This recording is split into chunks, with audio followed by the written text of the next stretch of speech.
Если кто был в прошлое воскресенье, я много говорил о важности хвалы и поклонения Богу. Вот сегодня будет вторая часть этой проповеди.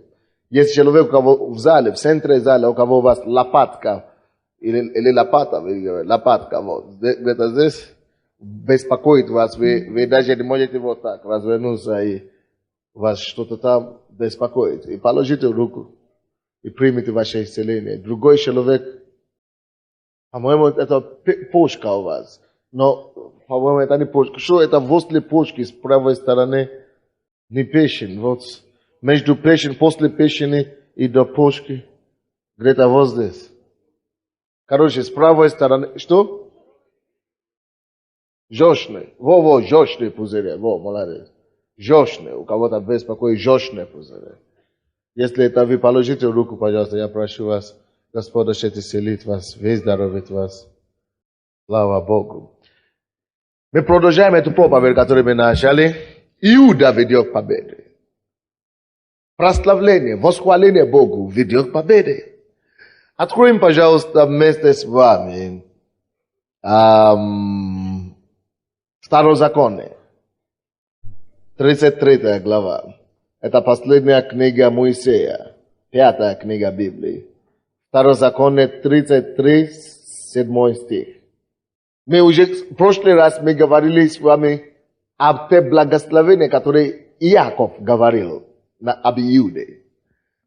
Сегодня мы хотим посмотреть на благословение, которое сказал Моисей о Иуде. Вы помните, что когда люди в то время, когда люди умирали, старшие люди, они знали, они как-то чувствовали, что вот им надо умереть. И что они делали? Они собирали все свои родственников, своих детей и благословляли их поименно. Возлагали на них руки. И обычно, вот, благословения, которые они говорят, это не просто их вымысли. Это обычно, как вам сказать, Божье пророчество, которое исполняется все равно со временем. То есть обычно Бог вкладывает в их уста такие слова, чтобы говорить. И они молятся за этих людей. И мы видели молитву, которую совершил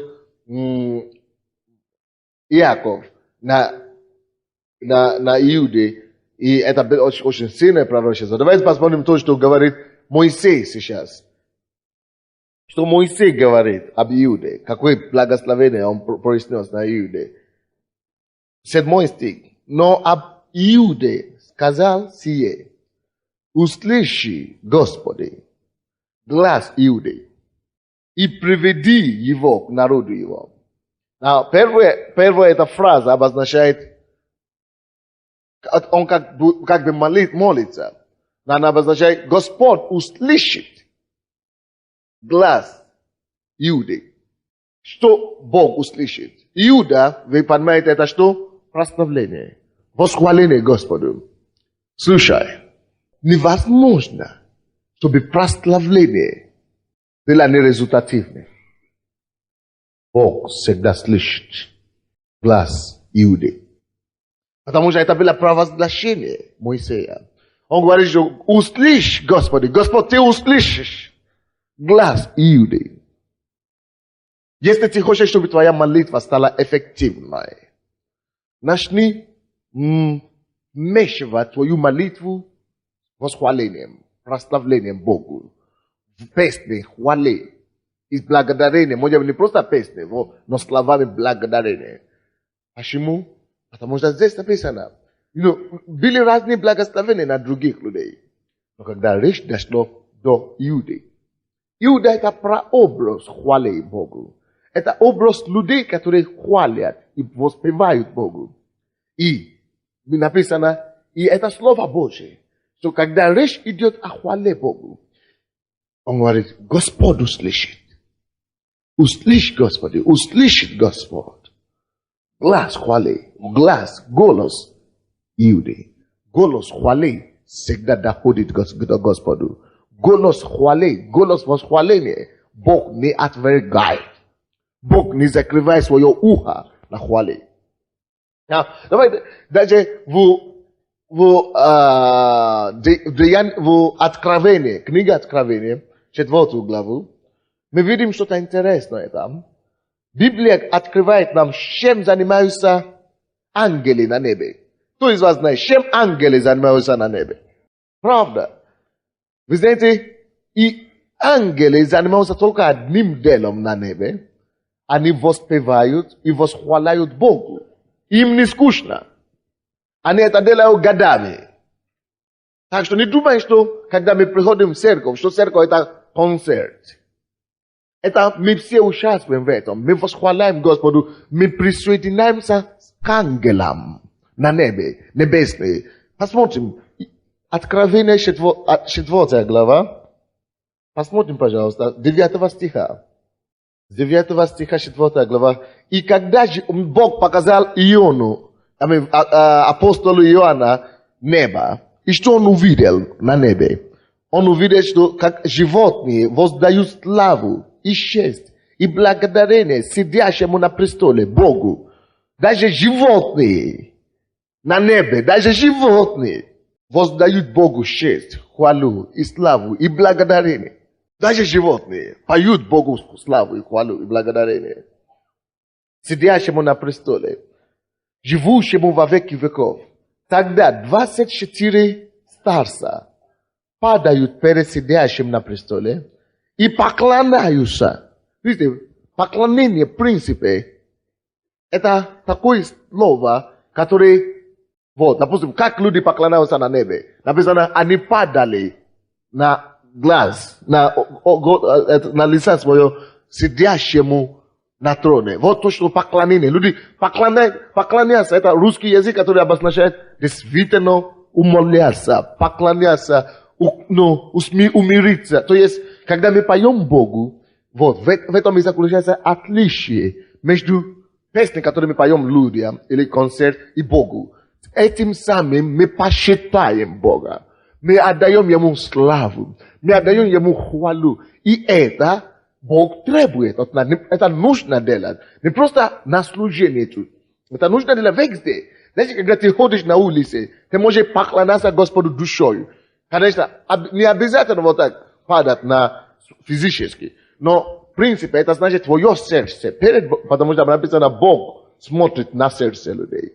То есть, сердцем ты поклоняешься Господу. То есть, это реакция сердца. Бог смотрит. Твое сердце вообще посчитает Бога этим самым. Или нет? Вот, написано, ангелы, этим старцы падают даже на свои лица и вот дают Господу славу, благодарение и честь.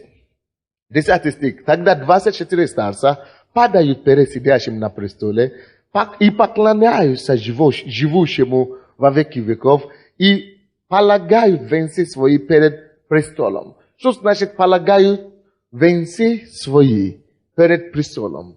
Венец – это то, что ты заслужил. Это твоя заслуга. Это твое приобретение. Это твоя слава. Это твоя личное, эго, слава твоя. Это твоя личное достоинство. То, что ты приобрел. То, что ты заслужил. Но во время поклонения и прославления Богу, в том-то и дело, что мы снимаем себе свою гордыню. Мы снимаем свою славу. Мы преклоняем это все перед Агнцем на престоле.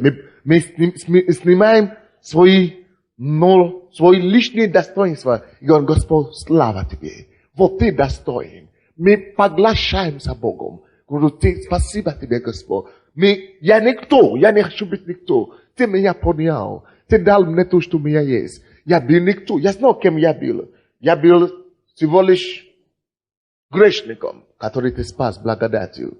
Я знал, кто я был. Ты спас меня. Поэтому я танцую перед Тобой. Я пою Тебе. Я радуюсь перед Твоим лицом. Я благодарю Тебя за Твою благость, за Твою доброту ко мне, за Твою защиту надо мною, за то, что Ты дал мне хорошую жену, хорошего ребенка, за то, что Ты меня охраняешь, ограждаешь, даже в перспективе жизни. Ты мне даешь зарабатывать на жизнь. Я благодарю Тебя. Вот, когда это настоящее поклонение, ты снимай твой венец и полагайся перед Агнцем. Но есть некоторые люди, которые на сцене, когда они поют в церкви, они не снимают свой венец. Они говорят, вот, они поют, о Иисус, я благодарю Тебя. и приглядывал свой костюм, видите, замешайте мой костюм, какой у меня костюм. Или внутри они вот так говорят, в сердце. Можно это делать, допустим, когда ты поешь миру, можно нагладить на свой костюм или на прорез, который у тебя до сюда. Но тут у нас нет таких. Я просто на всякий случай. Да, когда ты это поешь в концерте или где-то, тогда можно так делать. Но когда ты поешь в церкви, надо снимать вообще, даже перестать, значит, замещать самого себя. И ты начинаешь замещать только его. Ты снимаешь свой венец. Теперь я никто, я благодарю тебя, я славлю тебя. Значит, если ты не знаешь слова песни, слава Богу, у нас сейчас есть доска, мы можем смотреть слова песни. Говорю, Господь, да, это правда. Да, ты нужен мне. Это хорошая песня такая. Ты нужен мне, Боже, чем вчера. Ты нужен мне, Господь. Да. Это поглощает нас. И что это дает? Написано, что Господь услышит глаз Иуды. Господь услышит голос хвали. Господь не может быть глухим таким поклонением. Господь не может не слышать таким молитвым благодарением. Господь не может не услышать, не ответить на такие искренние прославления.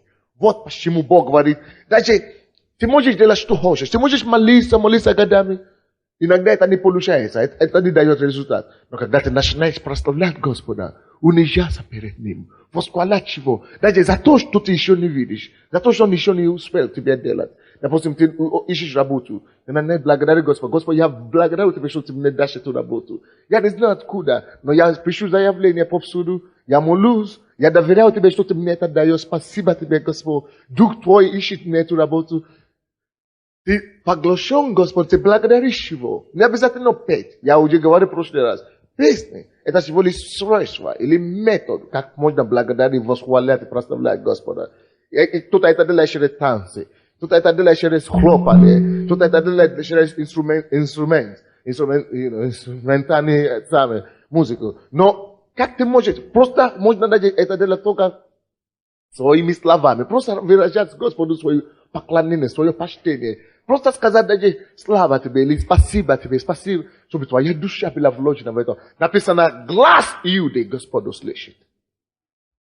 Глаз Иуды Бог обязательно услышит. Глаз хвали доходит до Бога. Когда они не могли взять эту землю, они уже пришли, они уже видят лицо около своего наследства.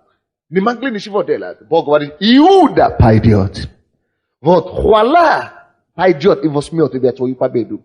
Хвала, Иуда пойдет и в руки Иуды я предам эту землю. В руки Иуды я предам наследство. Иуда пойдет. Когда ты уже делал все, ты уже молился, ты уже искал, ты уже старался, не получается. Иуда пойдет. Потому что Господь обязательно услышит глаз Иуды.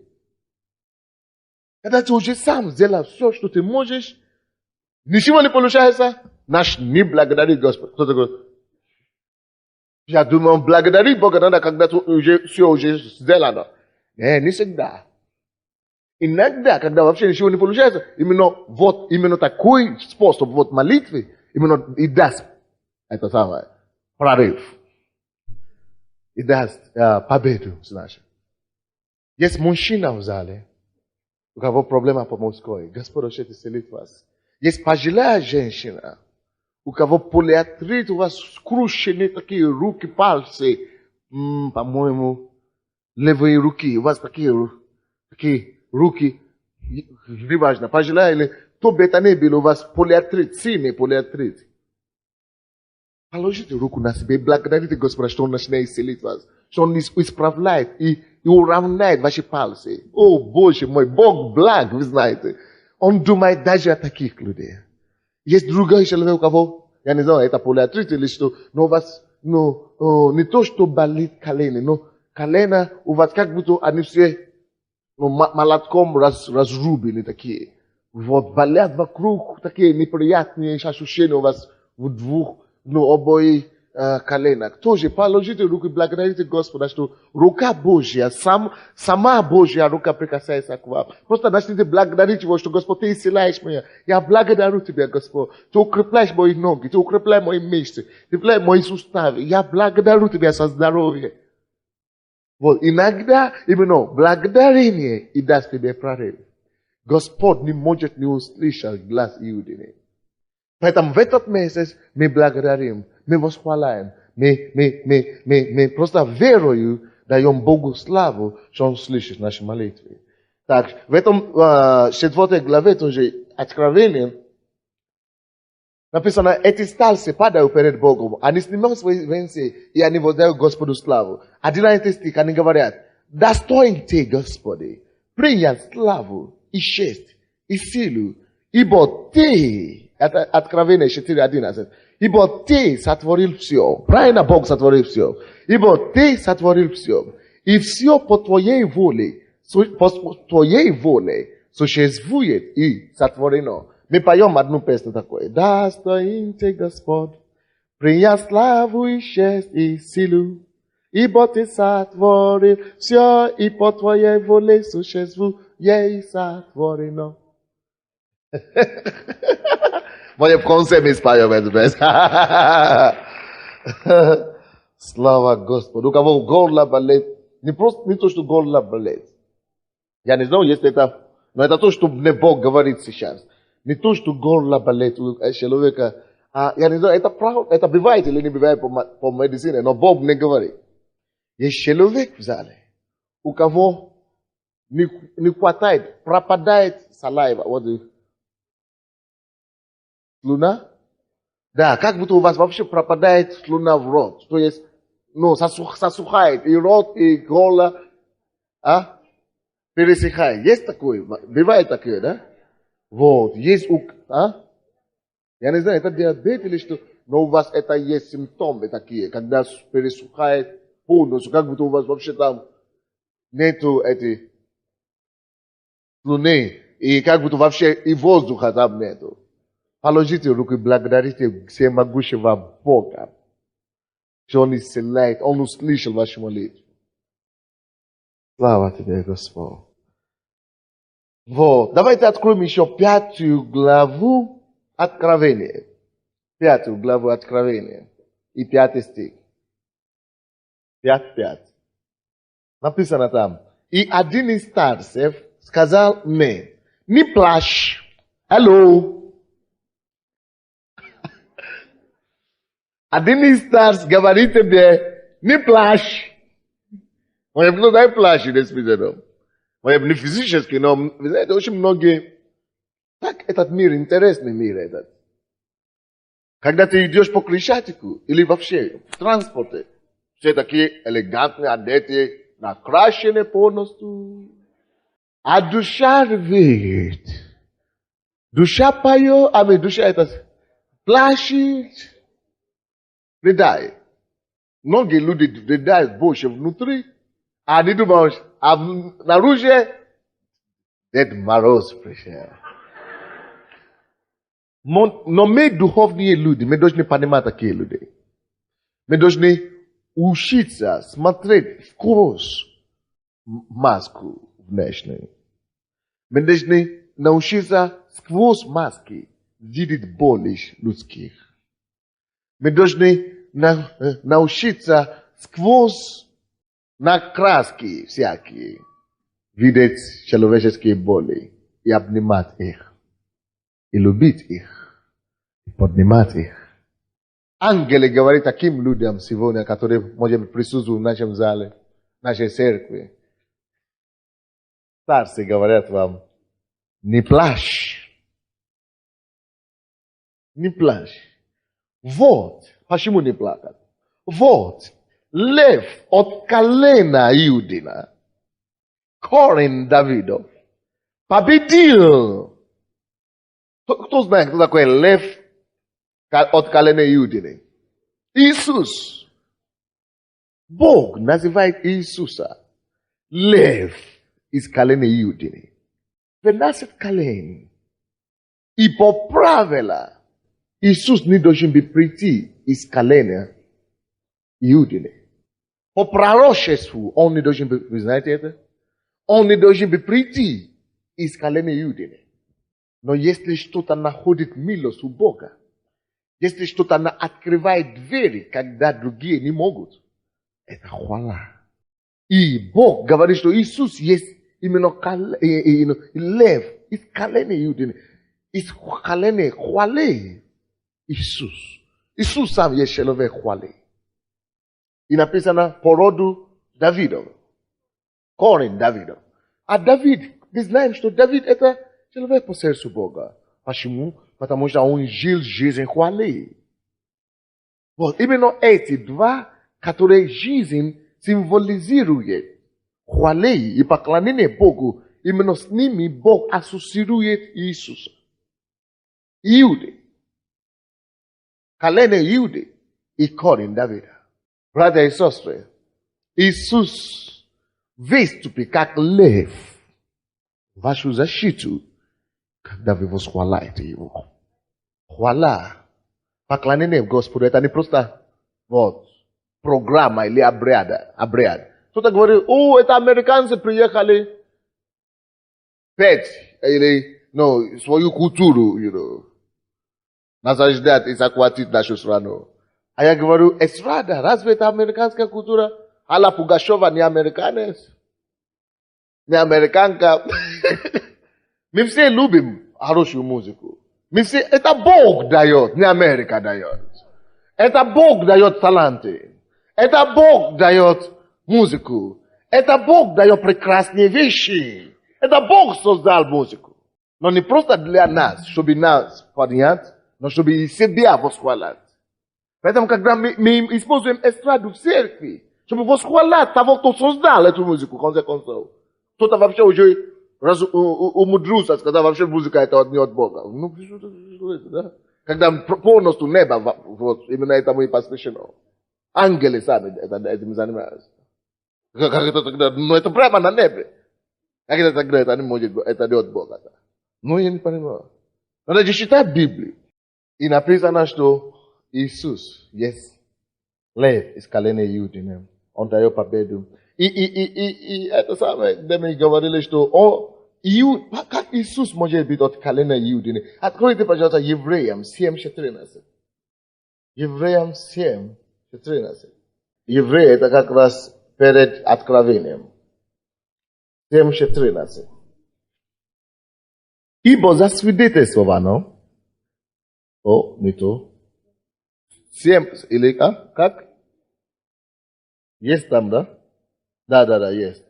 Это я 17 читал. Ибо известно, что Господь наш воссиял из колена Иудина, о котором Моисей ничего не сказал относительно священства. Знаете, относительно, в принципе, Иисус, Он священник, Он первосвященник. И если Он должен быть прийти в мир, Он должен быть прийти, может быть, от Леви там, да? Или, да, по закону Он должен быть с кем-то, кто связан с этим священством. Но с родами священников. Но Иуда, он не из родов священников. Он песнопевец. Он поет, аллилуйя, аллилуйя.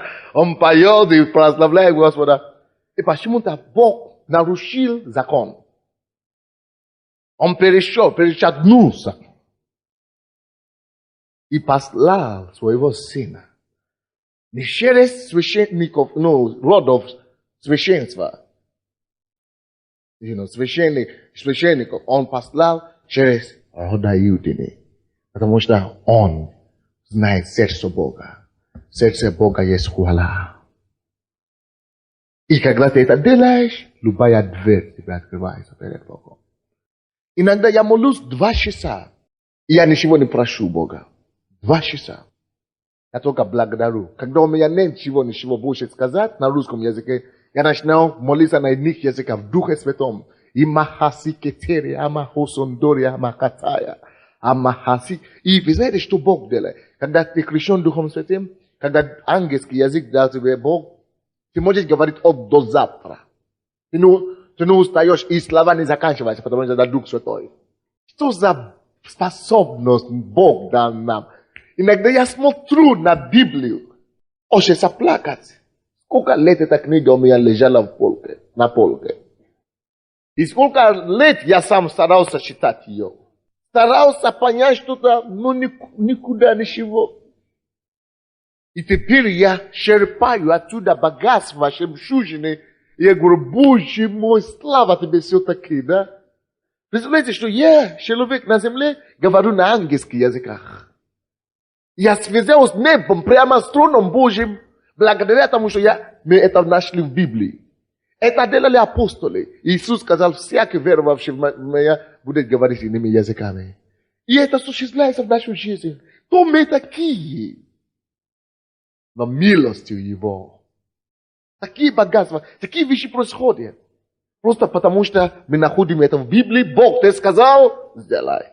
И Он это делает. Точно таким же образом. Допустим, вы бы не знали, какая сила имеет слава и хвала, если мы не будем считать. Что это оказывается, что хвала откроет тебе дверь. Оказывается, что Бог всегда услышит хвалы. Оказывается, что если тебе надо владеть свое наследство, написано, что в руки хвали я отдам владычество, я отдам землю, я отдам победу. Мы бы это же не знали, но ты начали это теперь практиковать. И ты увидишь радость, как твоя жизнь пойдет напролет вперед. Давайте вернемся в это второзаконие, которое мы начали читать. 33 главе, 7 стих. Знаете, однажды Авраам Линкольн говорит, я не могу себе представить, как можно править миром без Библии. А я теперь понимаю, я говорю, я понял, почему теперь люди, которые правят ее без Библии, они вот так и правят. А Достоевский сказал, что это прекраснейшая книга, которую Бог дал нам, что все богатства людские исходят только из этой книги. Или как там он говорил. Никто не знает этой цитаты. Это есть богатство. Все то благословение, которое Он предназначил для земли, Он через эту книгу дает.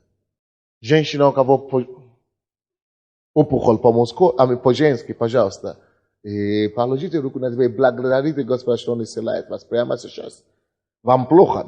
Даже прямо, как я говорю, вы начали чувствовать боль там. Но все равно благодарите Бога. Да. Благодарите Его. Ложите руку на себя. Я благодарю Тебя, что Ты исцеляешь мою сестру. Удаляешь эту опухоль без значения. Не будет операции. Именем Иисуса эти приступы. Я повелевал прекратиться прямо сейчас. Пускай сила Духа Святого восстановит это тело. Камень, печень, именем Иисуса, я повелевал ее уйти прочь. Господь, эта женщина, которая по-женски, именем Иисуса, я проклинаю эту болезнь. Именем Иисуса, это приступ, который бывает у нее, именем Иисуса, я повелевал, чтобы она наконец-то, навсегда перестала мучить ее. Чтобы твое здоровье, твоя крепость, твое восстановление воцарит в этом теле. Именем Иисуса. Так, второй закон, 33 вы нашли, да? Какой там стих? 7, да. Но об Иуде сказал сие: услышь, Господи, глаз Иуды, и приведи его к народу его. Руками своими, да, защитит он себя. Руками своими. Иуда, хвала руками своими защищает себя. Хвала сама есть защита. Вот что обозначает. С руками своими, хвала Иуда, руками своими защищает себя. Хвала есть защита для тебя. Вы знаете, что я обнаружил? Я обнаружил, что когда я начну благодарить Господа, допустим, у меня головная боль, да, бывает. Иногда я говорю, Господь, именем Иисуса, я повелевал, чтобы эта головная боль прекратилась. Я прошу Тебя, исцели меня сейчас. Я прошу Тебя, Господь. Боль, уйди с моей головы. И так.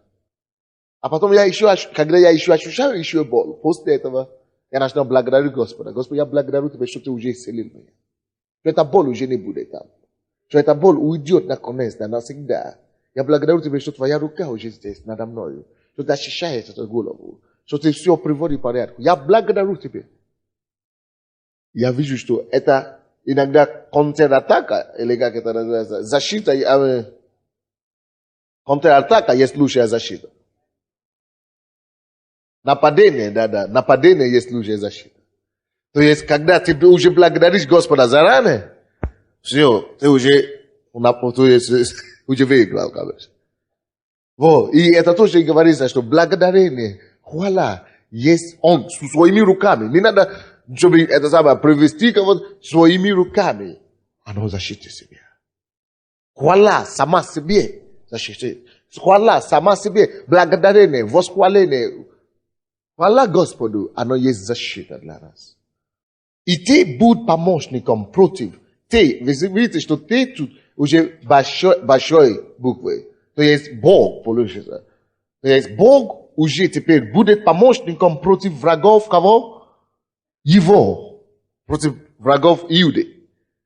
То есть, когда мы поем Господу, когда мы, это происходит, Бог просто становится нашим сторонником. И Он становится нашим помощником против наших врагов. Аминь. Есть сила восхваления Господу. Есть сила восхваления благодарения Иисусу. Я уже говорил про евреев, 7 глава, или какая? 7 глава, 14 стих. Но это интересно, что эти люди не заслуживают защиты, которые это не делали, которые вот просто жили, но имели право. Бог перешагнул их и дал победу тому человеку, который знает тайну хвалы. Это говорит о том, что хвала даст тебе шанс там, где у тебя шансов нет. Хвала откроет тебе место, то есть создаст тебе возможность открыть дверь там, где такие, как ты, по-человечески. А? Никак.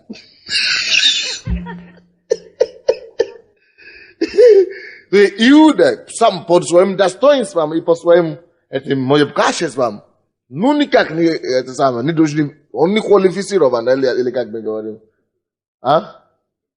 Не квалифицирован, не подходящий кандидатура получается. То есть, ну, он не должен бы получить ничего. Но он знал, как славить Бога. Он славил и благодарил Господа. И когда ты умеешь прославлять и хвалить Бога, не просто вот раз в году, когда тебе получится что-то, экзамен сдать или что-то, а когда ты вообще прославляешь и благодаришь Господа. Бог начинает тебе давать успех там, где по-человечески ты не должен быть вообще ничего иметь. То есть те, которые сильнее тебя, они начнут удивляться, как это он прорвался. Как фарис, как это он прорвался. Как это у него получилось. Но потому что Бог ведет войну за него. Иуда, колено Иуды не должны быть дать Иисуса. Они не должны были дать этого Мессия. Но потому что они знали, что такое хвали. Бог создал им возможность и дал им это место. На английском это называется, кто-нибудь понимает по-английски здесь? God bringing you to a place of unmerited favor. God taking you, bringing you to a place of unmerited favor. Favor. Это значит, Бог тебя приводит в место незаслуженной благодати. Место незаслуженной милости. Место ты не заслужил, но Бог сам приводит тебя вот за руку. Разве это не классно? Это то, что происходит через... Это то, что происходит через хвалы и благодарение. Еще одно последнее, что я скажу, о хвале, то, что даст вам. Поэтому я проповедую на теме Иуда ведет к победе. Иуда ведет к наследству. Есть жизнь хвали Богу, жизнь благодарения Богу. Даже заранее, даже за тех вещей, которые ты еще не получил. Вот жизнь благодарения Богу за все. Даже если плохо. Мы не понимаем, почему это случилось так, но мы благодарим Бога. Я это не все понимаю, но я благодарю Бога.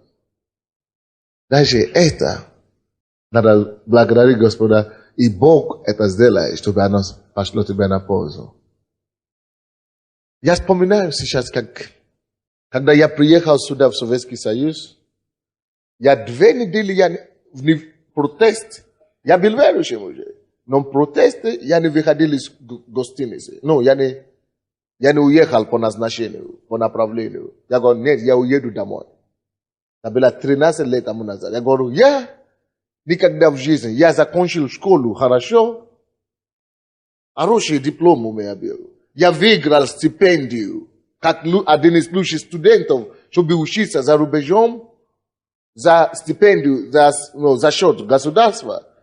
И мне сказали, выбери 3 страны мира, любые страны мира, мы тебя пошлем туда. Я выбрал США, Великобритания, и 3-е место я поставил Советский Союз, потому что я тогда, мне было 19 лет, наивный такой. Я думал, что если Советский Союз это супердержава, я думал, это то же самое, как в Америке. Супердержава есть супердержава, какая разница, я думал. Я не знал, что это только... Но это была пропаганда, которая дошли до нас в Африке. Я думал, то же самое значит. Поэтому я поставил его туда. Мне сначала пришло приглашение ехать в Колумбийский университет в Америке учиться. Но я был верующим уже, я уже покаялся. Полгода всего лишь. И я молился. И я, и пастор, пришло слово от Бога, и мне, и пастору, что нужно ехать в Советский Союз.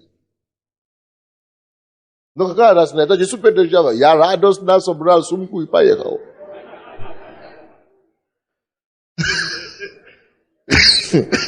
Как жаль, да? Но я тоже думал, что жаль. Да, это теперь мы говорим, слава Богу. А тогда я плакал 2 недели там в гостинице. Там есть такой студенческий гостиница, где все останавливали в Москве. Когда я увидел Жигули и Ладу и Запорожец, я говорю, я больше не могу. Я говорю, я тут больше на 2 недели не выдержу, я уеду обратно. Меня отправили учиться вместе, но я отказался от ключ. Я говорю, дайте мне обратный билет. Потому что кроме возможности учиться в Колумбийском университете, который у меня еще дома один из лучших университетов, я поступил туда. Вот, результат только что у меня был. И я уже сюда приехал, боже мой, какое несчастье.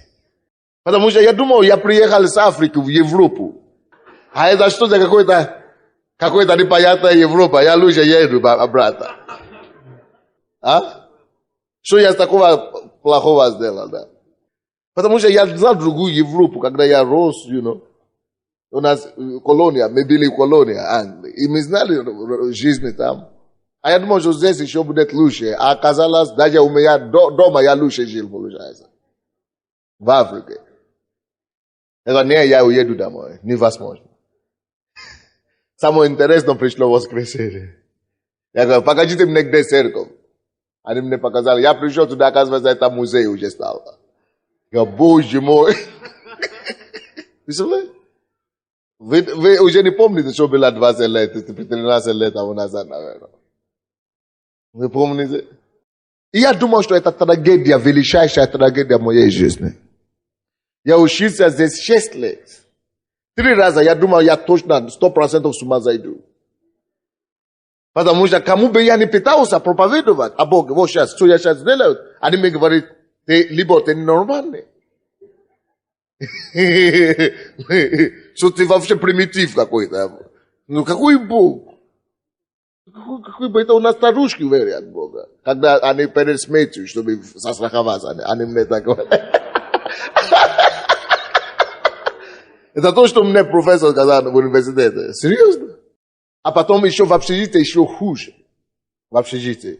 Ты что, не пьешь? Не пью. Даже на праздник? Нет. Даже Новый год? Нет. Ну даже рюмку? Нет. А что, ты спортсмен? Даже спортсмен? Я говорю, нет. Тогда либо ты шокнутый, либо ты... Потому что не только ты не пьешь. А говорит, ты не пьешь, не пьешь. А куришь? Нет. А тебе чуть-чуть за компанию? Нет. Не колешь? Нет. А девушка у тебя есть? Нет. А, все.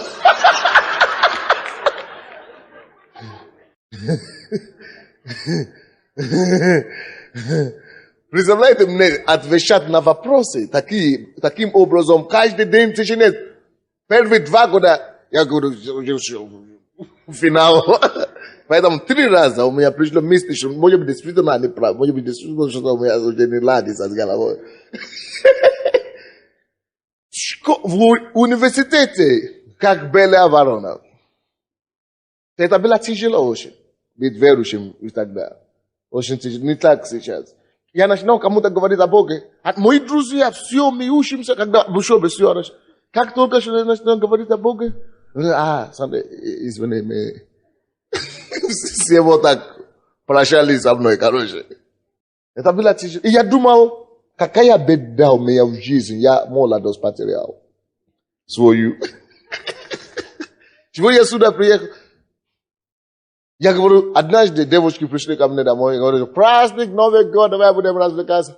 А я читал Библию. Я говорю, не, я верующий, я не гуляю, я жду свою жену, я молюсь Богу об этом. И что? Бог запрещает.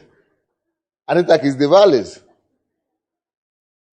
Но слава Богу, время ушло, время разное приходит. Теперь они приходят ко мне, Сонди, почему ты тогда не сказал нам, что это все есть, Бог есть? А я пытался, они тогда меня так издевались. И я думал, представляете, 3000 человек в общежитии, а я такой единственный. Ну вообще все люди смотрят на меня, думаю. Я пошел и начал заниматься спортом. Это меня спасло чуть-чуть. А говорю, спортсмен? Да, спортсмен.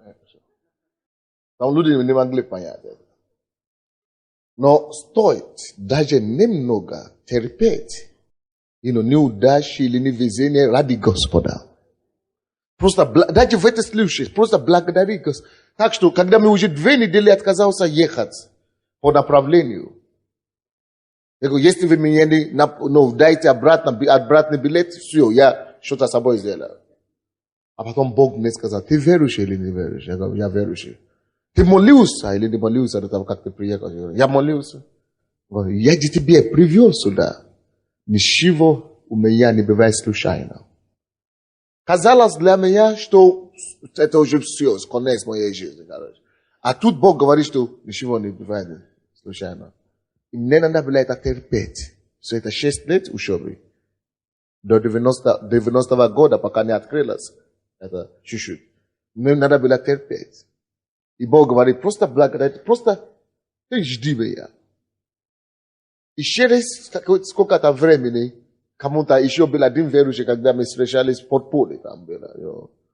И он один пророчество пришло через одного брата, что я скоро открою дверь. В 86 году, какой дверь открыть? Он говорит, что просто я начну открывать дверь для евангелизации. И эта страна спасет. Может быть. То есть, непонятно было для разума. Может быть, ты тоже как раз стоишь перед такими обстоятельствами, когда, ни за что нельзя благодарить Господа. Но посмотрим сейчас уже на позицию сегодняшнего дня. Посмотрите сейчас. Я даже никогда не думал, что я буду проповедником. Никогда не думал, что я буду пастором. Посмотрите, какая разница, как я жалел тогда. Я хотел что-то с собой делать.